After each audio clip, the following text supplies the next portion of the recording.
Hey, aquí Mr. Toast, su carismático presentador, y obviamente el elemento más importante del canal, la lindísima señorita M. ¡Hola! A pocos días de que llegue la nueva actualización para Skyrim por su 10º aniversario, decidimos que era la mejor época para explicar la historia del protagonista principal de Skyrim, el Sangre de Dragón. Así que yo me pondré mis lentes de nerd y ustedes pónganse cómodos porque esto va a comenzar.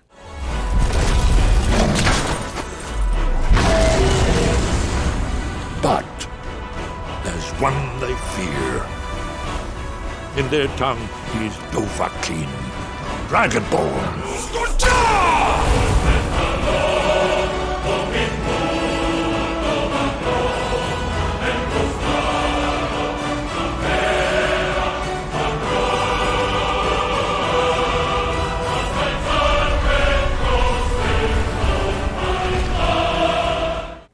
Para comprender el contexto en el que se desarrolla la trama de Skyrim, es necesario repasar un poco la historia de este universo, así que, alerta de spoiler.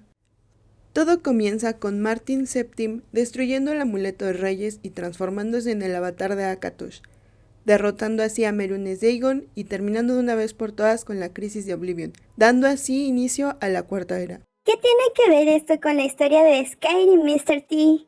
No comas ansias, querida, te explicaré todo esto más adelante. Tomaremos en cuenta 4 fechas importantes, el 171, el 175, el 176 y el 201 de la Cuarta Era. En el 171 de la Cuarta Era, una facción conocida como los Talmor comienzan una masacre en la que terminaron invadiendo el imperio. A este suceso se le conoció como la Gran Guerra. Tiempo después, en el 175 de la Cuarta Era, un emperador conocido como Tito Mede II decidió dar fin a la Gran Guerra pactando un acuerdo de paz al que llamaron el Concordato Blanco y Dorado. Acuerdo que no todos aceptaban, pues en él se estipulaba que el culto a Talos debía ser prohibido y cualquiera que venerara a este falso dios sería perseguido y ejecutado. Además de eso, se le daría caza a cualquier miembro de la Orden de los Cuchillas. Es en el 176 de la Cuarta Era que un grupo de mestizos rebeldes conocidos como los Renegados decidieron tomar como suya la cuenca en Skyrim, pero entonces aparece un soldado imperial llamado Ulfric, quien con ayuda de un grito logró liberar la ciudad de Markarth. A pesar de su ayuda, Ulfric y sus hombres son detenidos y encarcelados por rendir el libre culto a Talos. Durante este tiempo fue torturado por los Talmor, quienes tras la caída de la ciudad imperial decidieron liberarlo. Sin embargo, todo esto solo le hizo comprender una sola cosa: el imperio ya no existía, dando origen así a la facción de los Capas de la Tormenta. Finalmente, en el 201 de la Cuarta Era, el rey supremo Thorig es asesinado por Ulfric Capa de la Tormenta, dando inicio a la Guerra Civil de Skyrim. Meses después, Ulfric y sus tropas son emboscados en un lugar llamado Cruce de Agua Oscura por los imperiales, y aquí es donde inicia el juego.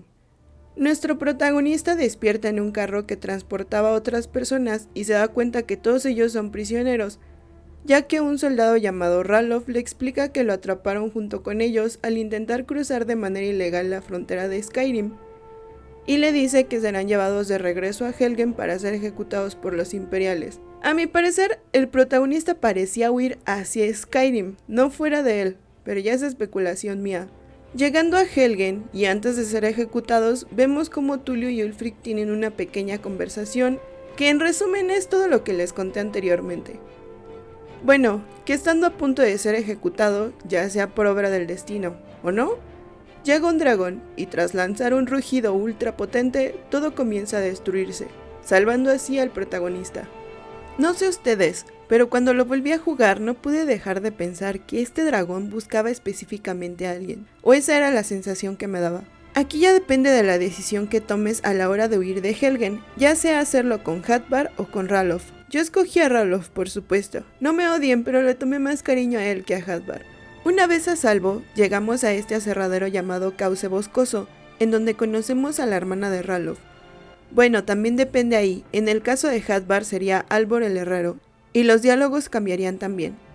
Aquí él explica sobre la emboscada, la ejecución y el ataque de aquel dragón, a lo que Gerdur nos pide que vayamos a avisarle al Jarl sobre la situación de Cauce Boscoso, pues cree que de alguna manera podrían estar en peligro. Como no le queda de otra, el protagonista se dirige a la bella Carrera Blanca, en donde al llegar es interceptado por esta mujer llamada Irileth, la cual al escuchar sobre el ataque a Helgen, decide permitirle el paso al protagonista. Les diría el nombre de su puesto, pero siempre lo olvido. Aquí conocemos al Jarl Balgruuf el Grande, un aliado que será bastante importante en la trama. Le explicamos que antes de ser ejecutados pudimos ser testigos del ataque del dragón y también le explicamos lo que sucedió en Helgen. Una de las razones por las cuales me agrada Balgruuf es porque, a pesar de lo que está sucediendo y el peligro en el que se encuentra Carrera Blanca, no duda ni un momento en prestar la ayuda a la gente de Cauce Boscoso y tampoco duda de las palabras de nuestro protagonista. En fin, que tras todo lo contado, el Jarl, con ya una pista de lo que puede estar sucediendo con el ataque a Helgen, nos presenta a Farengar, el hechicero de la corte. Él nos explica sobre una investigación que ha estado haciendo sobre los dragones y nos pide que recuperemos una tablilla conocida como la Piedra del Dragón. Nos cuenta que antes del ataque ya circulaban historias y rumores sobre la existencia de los dragones, a lo que él comenzó a estudiar sobre el tema. Durante su investigación descubrió aquella tablilla que él creía que era un mapa en donde se encontraban las tumbas de antiguos dragones.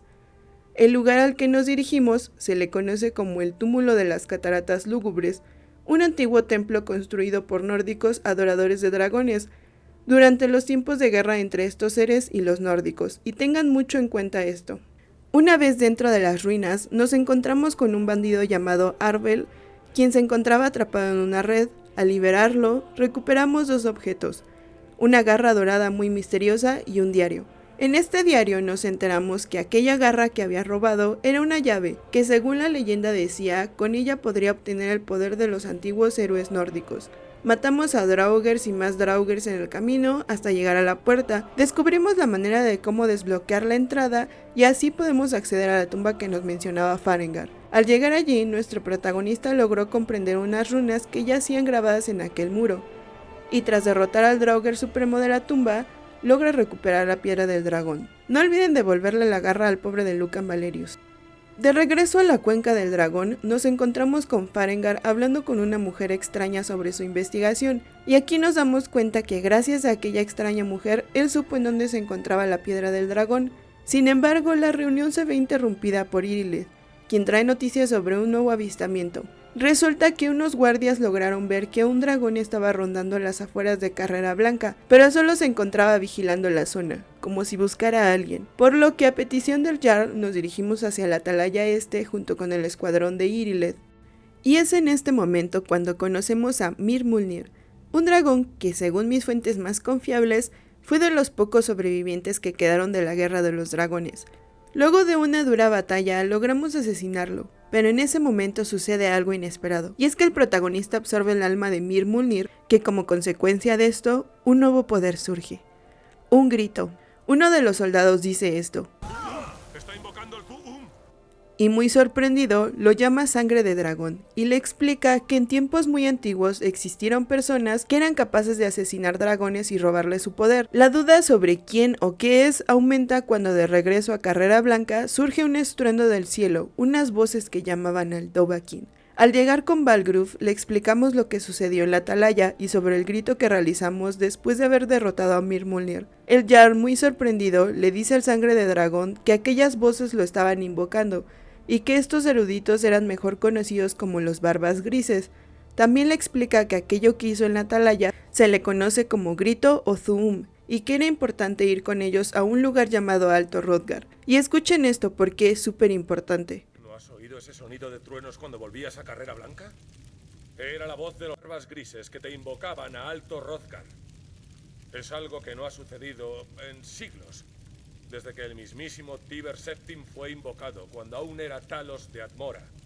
7000 escalones más tarde, unos molestos lobos y el mayor némesis de todo el mundo, llegamos a Alto Hrothgar, en donde conocemos a Arnier, quien después de haberle demostrado nuestro poder, decide explicarnos que la razón de habernos invocado es para instruirnos. Así que luego de una breve presentación, los Barbas Grises le enseñan al sangre de dragón la siguiente palabra de su grito, y le explican que cada grito se compone de 3 palabras. Cada palabra posee cierto poder y al juntar las tres obtendremos un grito muy poderoso. Él, al ser sangre de dragón, puede aprender de manera natural las palabras de poder, así como absorber sus almas. Pero me queda la duda de qué significa ser un sangre de dragón. Bueno, les explico. Se dice que los sangre de dragón o Dovahkiin son seres mortales con la sangre y el alma de un dragón, pero con la capacidad de hablar en su idioma de manera natural y con la increíble habilidad de absorber sus almas.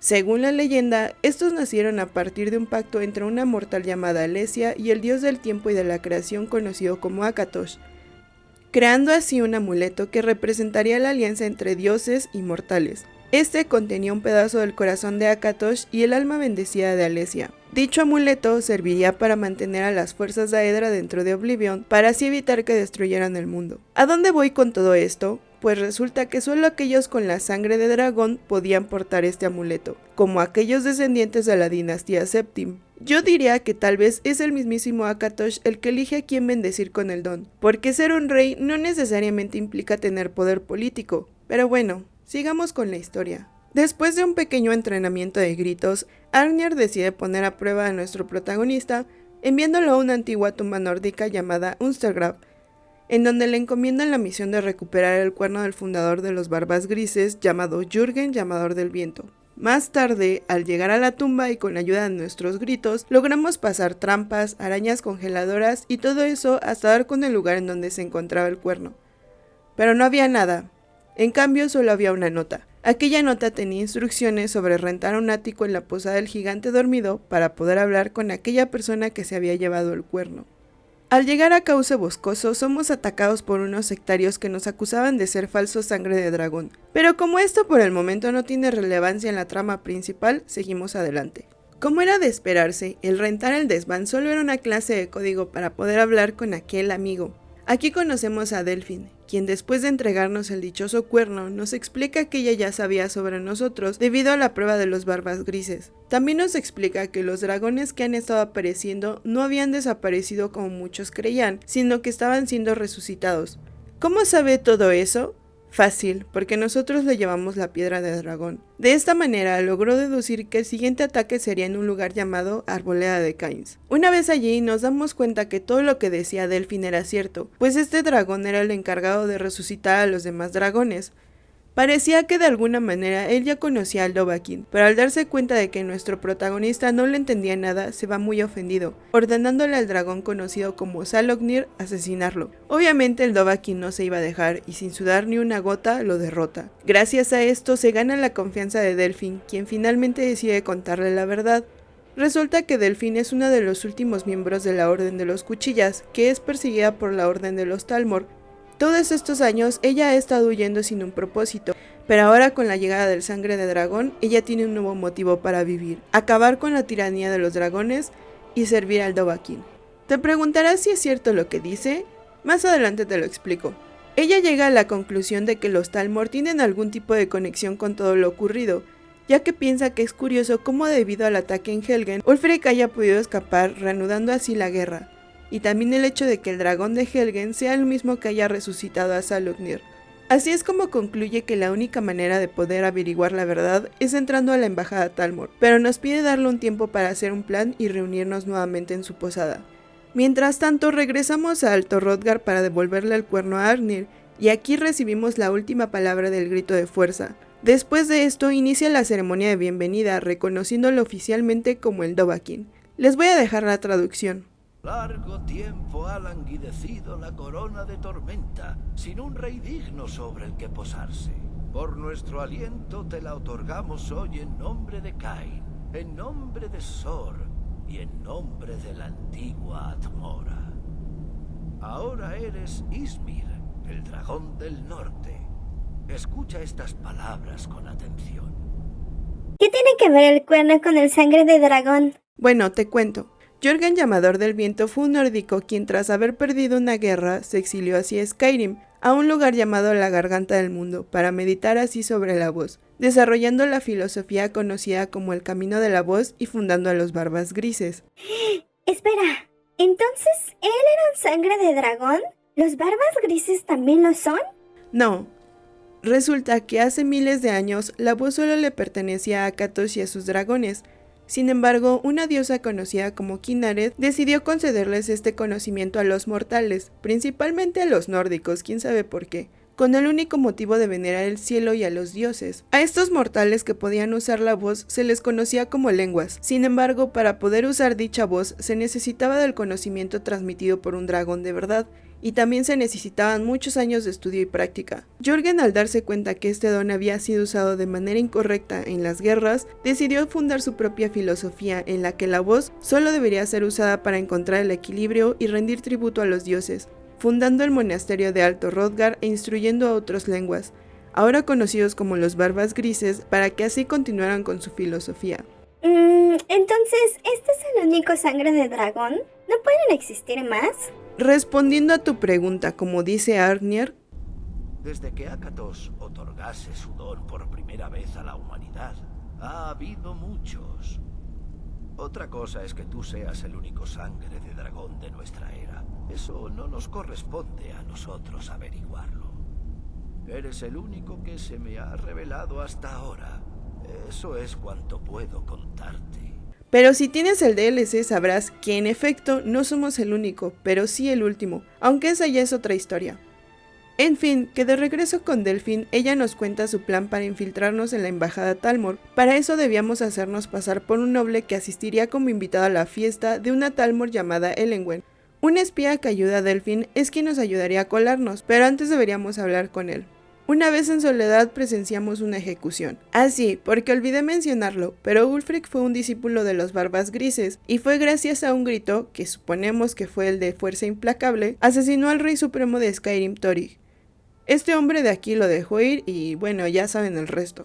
Una vez que conocemos a Malborn, regresamos con Delphine, quien nos da un traje de fiesta y una invitación para poder entrar. Llegando a la embajada nos recibe Elenwen, conocemos a varias figuras públicas que en estos momentos no son tan relevantes, y luego conocemos a este borracho. Para poder colarnos es necesario llevarle alcohol, ya que con eso él nos ayudará a distraer a todo mundo para que podamos entrar por la cocina. Una vez infiltrados toca seguir el camino de manera sigilosa, y tras una serie de sigilosos asesinatos llegamos a este salón, en donde encontramos varios documentos. Uno de ellos es una carta dirigida hacia Elenwen, en donde prácticamente uno de sus informantes le cuenta que encontraron a un sospechoso que podría saber sobre la resurrección de los dragones, y que lo mantienen prisionero para que sea ella la que lo termine de interrogar. O sea que esta fiesta solo es una tapadera para que esta tipa pueda torturar a aquel prisionero. El segundo documento relataba la exhaustiva búsqueda hacia Delphine, por lo que les conté de la gran guerra y el peligro que representa para los Talmor. El tercer documento habla sobre Ulfric. Ojo aquí porque en este documento, aparte de relatar lo sucedido en la gran guerra, nos enteramos de que Elenwen fue quien torturó a Ulfric cuando fue prisionero de los Talmor. También nos enteramos que ellos no fueron los causantes del ataque a Helgen, sin embargo, el hecho de que Ulfric saliera vivo de Helgen representaba una ventaja para ellos, pues piensan que de haber sido ejecutado aquel día, el imperio ganaría y su posición en Skyrim se vería comprometida, por lo que para ellos, por el momento, Ulfric y la guerra civil siguen siendo de vital importancia. Y finalmente encontramos en la prisión de la embajada el documento de otro miembro de los Cuchillas llamado Esbern. En este documento, los Talmor creen que este hombre se encuentra en Riften y puede saber acerca de la llegada de los dragones, pues él era el documentalista de los Cuchillas al que se le conoció por su dominio en el tema de los dragones. Aparte mencionan que es la única pista que tienen, ya que creen que el último templo conocido de los Cuchillas había sido destruido. Luego de rescatar a Malborn y a este hombre, nos dirigimos con Delphine a contarle sobre lo que encontramos en la embajada, por lo que decide enviarnos a Riften a buscar a Esbern, diciéndonos una tipo clave para ganarnos su confianza. Así que viajamos hacia Riften, en donde conocemos a Brynjolf, un ladrón que nos pide hacerle un favor a cambio de darnos la información sobre el viejillo. Pero como a nosotros no nos van a decir qué hacer, fallamos, convenciéndolo entonces de decirnos su paradero. Nos revela que este se esconde en un horrible lugar llamado La Ratonera y que les paga cada cierto tiempo para que no diga nada. Luego de como 3 horas dando vueltas como mensos, damos con Esbern.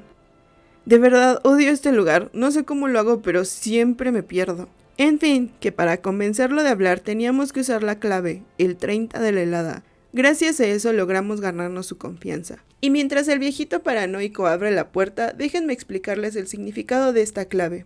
¿Recuerdan la Gran Guerra y tal? Resulta que el 30 de la helada fue un día en el que un mensajero Talmor llegó con un ultimátum para el emperador. Ya saben, la prohibición de culto a Talos, la disolución de los cuchillas, etc. Al haber sido rechazado, el mensajero reveló el contenido de un carro, las cabezas cercenadas de aquellos miembros de los cuchillas que habían sido asesinados en su territorio. Da cosa a los siniestros que son los Talmor, ¿verdad? Una vez abierta la puerta, Esbern nos explica que aquel dragón que estaba resucitando a los demás es conocido como Alduin, el devorador de mundos, y que su regreso solo cumple lo que la profecía dictaba, el verdadero fin del mundo, pero que la única persona que puede detenerlo es el sangre de dragón. Así que al momento de saber que nosotros somos los elegidos, pide con urgencia regresar con Delfín. Sin perder el tiempo, Esbern nos muestra un libro llamado Anales de la Guardia del Dragón. No entraré mucho en detalle, pero en este tipo de almanaque, un escriba relata cómo su raza conocida como los Akaviri se encontraban en plena conquista de Skyrim, cuando de repente estalló una guerra contra los dragones. Durante esos años, un emperador decidió comenzar a construir el llamado Muro de Alduin, en el que relataría una profecía acerca de la llegada de este dragón. Aquel muro sería el último regalo de los Akaviri para sus sucesores los Cuchillas. O sea, digamos que los Cuchillas son descendientes de los Akaviri, pero solo en la cuestión cultural, nada más. En fin, que en dicho texto se encontraba un mapa con la localización del templo, y así es como deciden partir en grupo. Después de derrotar a unos cuantos renegados, resolver unos rompecabezas y cruzar varios puentes, llegamos a la entrada del templo. Pero para entrar en él, era necesario que el Dovahkiin usara su sangre. Una vez dentro, Esbern empieza a explicarnos lo que decía el muro. En él vemos cómo los humanos se levantaron en contra de los dragones. En medio de este se encontraba Alduin siendo derrotado por los antiguos lenguas nórdicos, quienes pelearon contra él usando un grito. A lo que Delfín, muy confundida, le pregunta al sangre de dragón si conocía ese grito. Sin embargo, nuestro protagonista no es un experto, por lo que a Delfín no le queda de otra más que confiar en los barbas grises. Aquí nos damos cuenta de que ella, más que Esbern, les guarda rencor, porque según ella los barbas grises temen al poder de la voz y más al sangre de dragón, pues cree que estos al mantenerse neutrales no han protegido a Skyrim como es debido, desperdiciando todo ese poder. Mr. T, no entiendo la profecía. Escucha, Esbern. Cuando el desgobierno se apodera de los 8 rincones del mundo, cuando la torre de bronce camina y el tiempo vuelve a conformarse, cuando el 3 veces bendito falla y la torre roja se estremece, cuando el sangre de dragón gobernante pierde su trono y la torre blanca cae, cuando la torre de nieve yace partida, sin rey y sangrante, es cuando el devorador de mundos despierta y la rueda gira sobre el último sangre de dragón. Si somos atentos, podemos enterarnos de esta profecía mucho antes de enterarnos que somos el siguiente sangre de dragón, ya que en Helgen, al huir de la torre, podemos encontrar en una mesita de la sala de tortura un libro llamado El libro de los sangre de dragón. Varios elementos clave en las tramas de anteriores entregas ayudan a esclarecer en parte la profecía. Por ejemplo, el desgobierno tiene que ver con un evento conocido como el simulacro imperial, en el que el emperador Uriel VII, ya saben, el viejito que matan en la 4ª entrega, fue encarcelado en Oblivion por el antagonista de Arena. ¿Cómo fue encarcelado y con qué? Pues usando un báculo llamado el Báculo del Caos, que un mago conocido como Jagartarn poseía. Su poder era el de abrir portales a otros mundos y destruir la forma de cualquier criatura. Como era imposible de destruir, el protagonista de Arena dividió el artefacto en 8 fragmentos que esparció por todo Tamriel.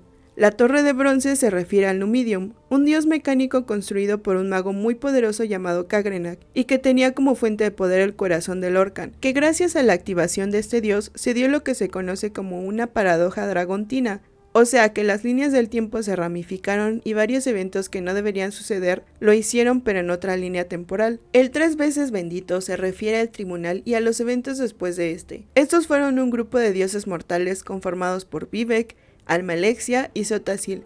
Vivec murió cuando el Nerevarino destruyó el corazón de Lorkhan. Almalexia fue asesinada por el Nerevarino debido a que había perdido la cordura, y Xotasil fue asesinado por Almalexia cuando ésta se volvió loca. La montaña roja se estremeció cuando se dio la guerra de la misma tras la caída del tribunal. Cuando el sangre de dragón pierde su trono y la torre blanca cae, se refiere a la muerte de Martin VII en los eventos de Oblivion, y la caída de la torre blanca y dorada, que si no me equivoco, fue tomada durante la Gran Guerra. Cuando la Torre de Nieve yace partida sin rey y sangrante, se refiere a la garganta del mundo en una lucha que explicaré más adelante, y a la guerra civil que sucede en el presente del juego. Y finalmente, Alduin despierta y la rueda del tiempo gira sobre el último Sangre de Dragón. Esto hace referencia a algo conocido como Aurbis, que si bien entendí, digamos que es como el universo, o sea, es un plano de creación que también es todo y nada a la vez. Entonces yo lo interpreté con que el destino gira en torno a lo que acontece en la historia del último Sangre de Dragón, y remarco esto porque se supone que somos el último. En fin, que después de tremenda explicación sobre la profecía, volvemos con Arnir, en donde le contamos sobre el muro de Alduin. Y básicamente nos dice que le caen mal los cuchillas porque para él, ellos siempre han intentado llevar al Sangre de Dragón por el camino de la violencia, en vez del camino de la paz. Pero al final termina diciéndole que aquel grito que conoce se llama Desgarro de Dragones, el cual no conoce pues este fue creado por antiguas lenguas gobernados bajo la tiranía de Alduin. Y le explica que este grito representa todo el odio que los humanos de aquel entonces sentían por los dragones. Le advierte que un grito es el poder interior que posee cada ser. Sin embargo, al usar este grito, el Sangre de Dragón estaría incorporando cierta maldad a su yo interior. Dicho de otra manera, el Dovahkiin tomaría un rumbo oscuro al usarlo. A pesar de todo, Arnir le dice que el único que podría mostrarle cómo aprender aquel grito sería su maestro Paarthurnax, quien vive recluido en la garganta del mundo, pero para llegar a él es necesario aprender otro grito que abriría el paso hacia la montaña. Llegando a la montaña, nos sorprende la bienvenida hecha por un dragón, quien se presenta como Paarthurnax, el maestro de los barbas grises. Este nos regala un grito de fuego para poder saludarlo como un verdadero Dova. Luego de las formalidades, Paarthurnax nos dice que él ya sabía sobre la llegada de Alduin y el Dovahkiin. Sin embargo, nos explica que él no puede conocer el grito Desgarro de Dragones, pues se decía que aquel grito podía obligar a cualquier dragón a experimentar la mortalidad, concepto que ellos como seres inmortales y casi divinos no lograban comprender. Aquí nos ponen un debate filosófico acerca del motivo principal del Sangre de Dragón, pues dice que él como dragón, quien puede comprender el tiempo mejor que los humanos, sabe que no siempre las cosas suceden por destino. De alguna manera nos da a entender, o al menos a mí, que solo el protagonista puede decidir por qué rumbo se dará su historia. También le dice que Alduin solía ser visto como el más sabio de todos los dragones, y que de alguna manera tiene sus razones de actuar. Nos explica que en esta misma montaña, hace miles de años, ocurrió la lucha contra Alduin por los antiguos lenguas, pero que realmente no fue derrotado, sino paralizado por el grito de Desgarro de Dragones. Como era imposible derrotarlo, tuvieron que usar un pergamino antiguo para desterrarlo en las corrientes del tiempo. Y debido a eso, sin querer, lo enviaron al futuro. Paarthurnax, al estar familiarizado con el tiempo, sabía que él aparecería nuevamente, y esa es la razón por la que vive en aquella montaña. También nos explica que un pergamino antiguo es un artefacto que existe y no a la vez, un fragmento de creación que es usado para realizar profecías principalmente, pero que ese no es el poder completo que posee. En fin, que gracias a esos eventos, el tiempo se quebró, formando una grieta temporal, por lo que de volver a usar el pergamino en aquella grieta, el tiempo se uniría nuevamente y así lograríamos restablecerlo. Según lo que él cree, en el momento en el que leamos el pergamino, lograremos ver un fragmento del pasado en el que podremos aprender el desgarro de dragones en su máximo poder. Ahí seremos capaces de conocer a los héroes nórdicos que usaron el pergamino. ¿Recuerdan cuando les expliqué la manera en la que los primeros lenguas podían aprender a usar la voz? ¿Que era necesario obtener conocimiento de un dragón real? Pues adivinen quién fue aquel dragón. También nos revela algo bien interesante.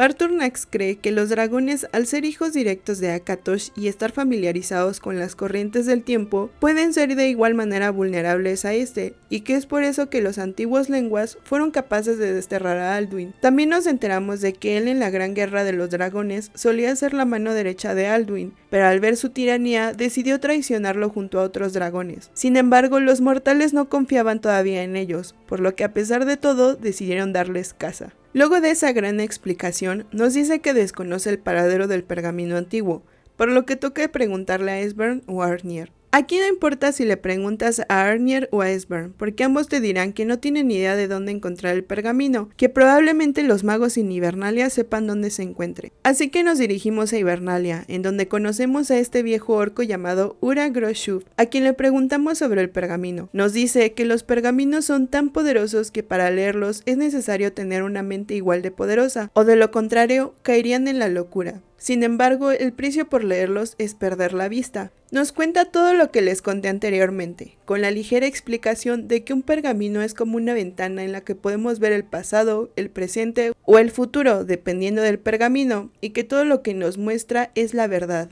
inclusive las mentiras. Pero igual que todos no tienen idea de dónde encontrar el pergamino, así que nos muestra 2 libros que necesitaríamos para encontrar una pista sobre su paradero. Uno de ellos, llamado Reflexiones sobre los pergaminos antiguos, escrito por un tal Séptimo Signo, nos cuenta de manera muy confusa cómo al leer estos pergaminos se puede obtener conocimiento absoluto, pero a costa de toda nuestra psique. Y el otro libro era sobre los efectos de los pergaminos antiguos. En este libro, un investigador llamado Justinio Polunio clasifica los efectos en 4 grupos. El primer grupo es al que él llama los ignorantes, y son aquellas personas que no poseen ni el conocimiento ni la capacidad de leer los pergaminos, así que estos no tendrán ningún efecto en el lector, simplemente podrán ver símbolos raros o constelaciones, pero nada más. El segundo grupo es el de los intelectos indefensos, y estas personas son aquellas que sí lograron leer el pergamino, pero quedaron locas y ciegas, por no poseer la disciplina para resistir los efectos. El tercero es el de la comprensión intermedia.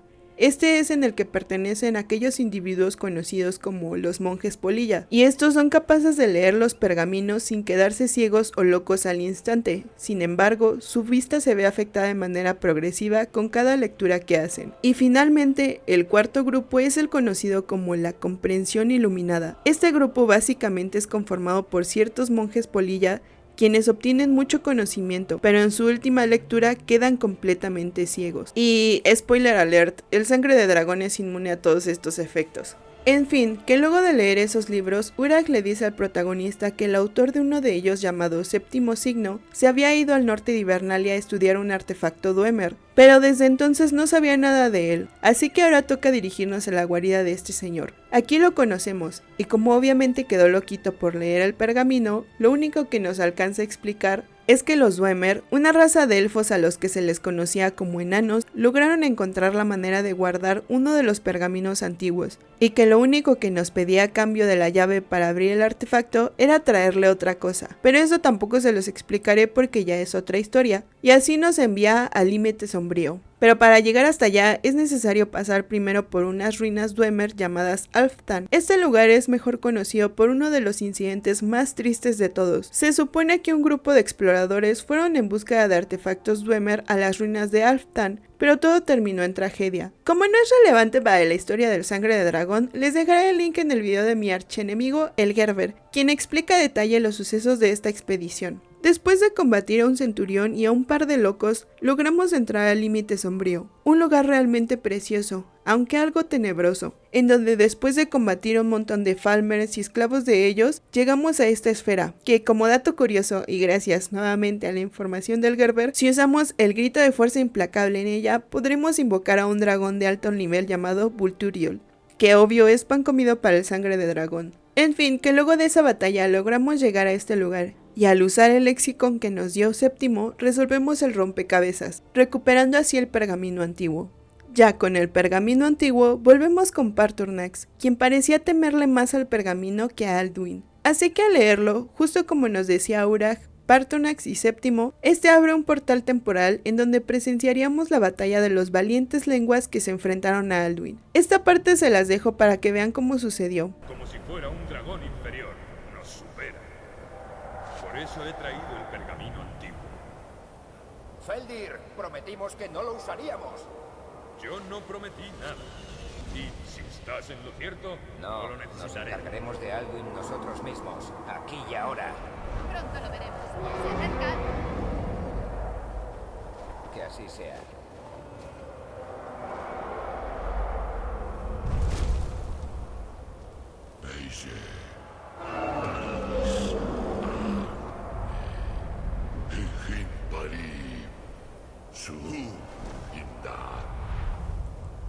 Que los que miran a sus jóvenes se envidien en este día.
sobre las alas. Hermana halcón, danos tu aliento sagrado para que se oiga este tu trato. Vete, devorador de mundos. Con palabras más antiguas que tus huesos, rompemos un vínculo con esta era y te expulsamos. Estás desterrado. Alduin, expulsamos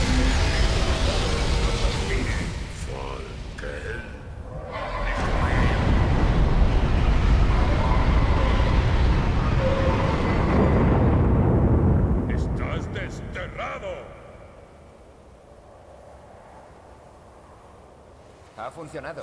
Lo has conseguido. Sí, el devorador de mundos se ha ido. Que los espíritus se apiaden de nuestras almas. Y luego de aprender el grito, llega Alduin decidido a asesinar al Sangre de Dragón. Y así es como junto a Paarthurnax comienza una de las batallas más emocionantes del juego.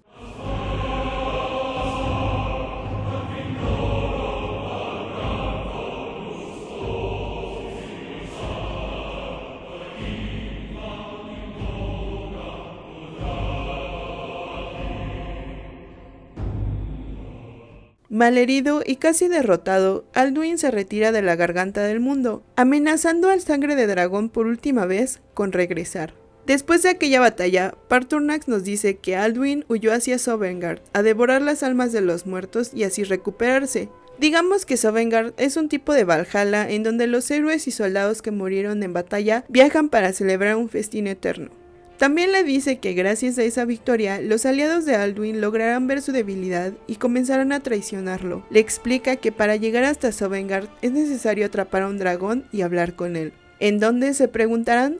Pues nada más ni nada menos que en el palacio del Jarl Balgruuf, Cuenca del Dragón. Este lugar recibe ese nombre porque se dice que un nórdico conocido como el Rey Olaf usó la voz para derrotar y atrapar allí mismo a un poderoso dragón llamado Numinex, a quien mantuvo como su mascota. De hecho, Paarthurnax nos dice que de vez en cuando iba a visitarlo y veía cómo su amigo se encontraba triste y casi loco por su cautiverio. Luego de esta pequeña charla, regresamos con Balgruuf para contarle nuestro plan sobre atrapar a un dragón en su palacio, y como era de esperarse, se niega a dejar al Sangre de Dragón hasta que se logre una tregua entre Tulio y Ulfric. Pero como nuestro protagonista no tiene tanto poder político, los únicos capaces de convencerlos son los Barbas Grises. Así es como regresamos con Arnir, a quien después de contarle lo sucedido con Alduin, le decimos que necesitamos capturar a un dragón para saber cómo llegar a Sovngarde. A pesar de que al principio se niega, logramos convencerlo para que se celebre este pacto de paz. Logramos convencer a Tulio y a Ulfric para hablar en un consejo de paz, y de regreso a Alto Hrothgar comienza todo. A ver, esta parte es la más larga de la historia principal y la verdad me da bastante flojerilla explicarla a detalle. Básicamente en este consejo se llegan a ciertos acuerdos entre Ulfric y Tulio. Ya depende de lo que decidan, una u otra comarca pertenecerá al imperio y a los capas. En fin, Esbern los sermonea a todos por descuidar el asunto de los dragones, a lo que ambos bandos deciden llegar a un acuerdo de paz de manera temporal. Aquí sí estoy de acuerdo en que la actitud arrogante de Ulfric no ayudó en nada. No noté que él realmente estuviera preocupado por la situación de los dragones, simplemente estaba interesado en recuperar un poco de tierras y poder. En cambio, Tulio sí se mostró preocupado y se quedó hasta el final del consejo. Pero falta algo. ¿Cómo se supone que el Sangre de Dragón atraerá a otros si aún no domina su lengua? Esbern comenta que al igual que los gritos, los nombres de los dragones están conformados por 3 palabras de poder y que mientras investigaba había logrado identificar a un dragón. Al llamarlo, este lo tomaría como un desafío y dada su naturaleza orgullosa acudiría al Sangre de Dragón. Al final termina diciéndole el nombre del dragón, Odahviig, que significa cazador al lado de la nieve. Este es el hermano menor de Alduin y Paarthurnax, quien fue asesinado por el mismísimo Talos en la Guerra de los Dragones. Terminando el consejo de paz, Esbern nos dice la verdad sobre Paarthurnax. Él, como les conté antes, le dice que fue el responsable por muchas masacres en el pasado, así que nos pide que lo asesinemos en nombre de la justicia, y que de no hacerlo dejaría de ser nuestro aliado. Aquí yo les aconsejo que hablen con Arnir y con Paarthurnax después de hablar con Esbern, así sabrán qué decisión tomar. De regreso a Carrera Blanca llamamos a Odahviig, y como era de esperarse, este aparece para retar al Sangre de Dragón a un duelo a muerte, pero cae en la trampa. Muy avergonzado por su derrota, Odahviig le dice que muchos de los dragones ya estaban empezando a dudar del poder de la voz de Alduin, pero que aún le temían demasiado como para cuestionarlo. También le confirma que Alduin es el único que puede volver a Sovngarde para curarse, y que para llegar allá solo es posible a través de un templo llamado Skuldafn, que se encuentra al oeste de las montañas. Le advierte que la única manera de llegar a ese templo es volando, y le ofrece una tregua en la que a cambio de su libertad, este dejaría de servir a Alduin y llevaría al Sangre de Dragón hasta el templo. Así, Odahvick se convierte en nuestro aliado y libre de la trampa nos lleva rumbo a Skuldafn. Y así llegamos al templo, en donde luego de enfrentar a draugrs, dragones y esqueletos, peleamos contra Nahkrin, el más poderoso de los sacerdotes dragón y el guardián del portal hacia Sovngarde. A estas alturas, el Sangre de Dragón es un ser ultrapoderoso, por lo que derrota a Nahkrin sin problema, recupera el bastón y con eso abre el portal a Sovngarde. No sé ustedes, pero aquí me dio la sensación de que las estatuas nos veían directamente y como que nos seguían. Al avanzar nos perdemos en una niebla en la que encontramos a un soldado capa de la tormenta, quien nos advierte acerca de la presencia de Alduin. Él nos dice que esa niebla es una trampa que utiliza para así devorar las almas de los muertos, por lo que nos pide guiarlo hacia el Salón del Valor. Antes de llegar al salón, nos esperaba un héroe nórdico que custodiaba la entrada. Este se hacía llamar Tsun. La prueba para poder pasar por el puente de hueso de ballena era un pequeño duelo en el que aquellas almas que lograran derrotarlo serían recibidas con honor. Sin embargo, le menciona que él, al estar vivo, no tiene derecho a pasar, a lo que el Sangre de Dragón le menciona que ese es su derecho de nacimiento. Pero Tsun, acatando las órdenes de Shor, lo reta a un duelo, y luego de ver que realmente era digno, lo deja pasar. Aquí nos da la bienvenida a un héroe nórdico llamado Ysgramor, y nos dice que otros héroes nórdicos nos están esperando, Hakon el Valiente, Gormleith la Temeraria y Feldir el Viejo. El plan de estos tres es que con las voces combinadas se despejaría la niebla de Alduin, y luego de varios intentos comienza la batalla final.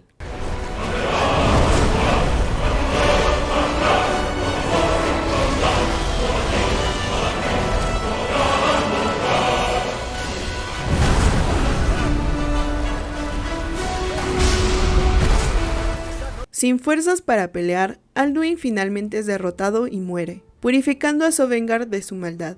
Después de esto, Tsun nos agradece por haber liberado a Sovngarde y nos despide con la promesa de que, una vez que nuestra vida termine, él será quien nos reciba con honor y nos invite al último banquete en el Salón del Valor, y con un último grito, nos regresa a Skyrim. De regreso a donde todo comenzó, los dragones despiden a Alduin a su manera, algunos estando de acuerdo con su derrota y otros sin poder aceptarla. Y entonces hablamos con Paarthurnax, quien nos dice que a pesar de la derrota de Alduin, eso solo le trae tristeza y no puede celebrarla, pues en el pasado él fue su hermano, despidiéndose así del Sangre de Dragón y prometiendo enseñarle al resto de los dragones el camino de la voz. Tras esto llega Odahvick para hablar con el protagonista, quien le dice que habrá dragones que estén de acuerdo con Paarthurnax y habrá otros que prefieran seguir los pasos de Alduin, pero termina jurándole lealtad al Dovahkiin debido a que lo reconoce como un verdadero dragón. Y así es como termina la historia principal del Sangre de Dragón.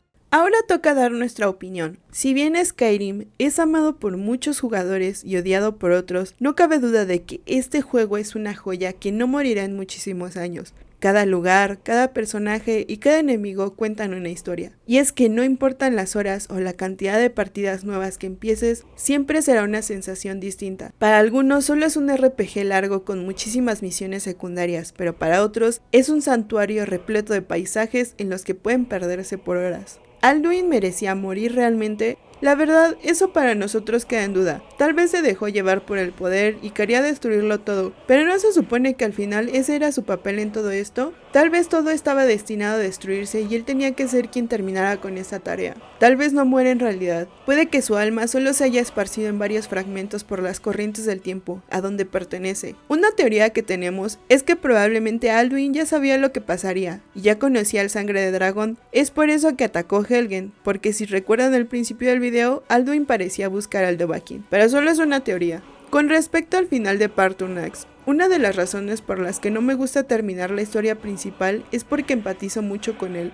Al igual que él, yo también sentí un poco de tristeza cuando menciona la derrota de Alduin. No sé, tal vez porque gracias a él logramos librarnos de la muerte. Sin Alduin probablemente nunca hubiera existido esta historia. En parte también le debemos la vida. Y por último, el Sangre de Dragón para mí es más un antihéroe que un héroe. Bueno, se supone que los héroes salvan al mundo en nombre del bien y de la justicia, pero nuestro protagonista en varias ocasiones acudió a planes no tan honrados. Un claro ejemplo fue la masacre en la embajada Talmor. Tal vez era un mal necesario, pero esa guerra no le corresponde. Como es canon la muerte de Paarthurnax, estaríamos hablando de que el Sangre de Dragón dio muerte a un ser capaz de enseñar la voz en nombre de una venganza que tampoco era suya. Algo muy cierto es lo que dice Paarthurnax. En las venas del Dovahkiin corre sangre lista para dominar el mundo, pero depende de él elegir su camino. En fin, hemos llegado al final de este video. La verdad, yo creo que nos merecemos un Oscar después de haber narrado tremenda historia, ¿o no? Pero cuéntenos, ¿qué les pareció este video? Si nos saltamos algo o nos equivocamos, no sean tan duros con nosotros, mejor díganos, ¿ustedes perdonarían a Paarthurnax o odiarían a los cuchillas? Si quieren saber sobre los acontecimientos tras la caída de Alduin, no duden en decirnos en la caja de comentarios. Denle a like y compártanlo con sus amigos para que conozcan esta historia. Y si les gusta nuestro contenido, no olviden en suscribirse. Como siempre, le doy gracias a la señorita M por rifársela con el guión y a ustedes por vernos. Este zorrito y esta señorita se despiden. ¡Adiós! Ya, chao.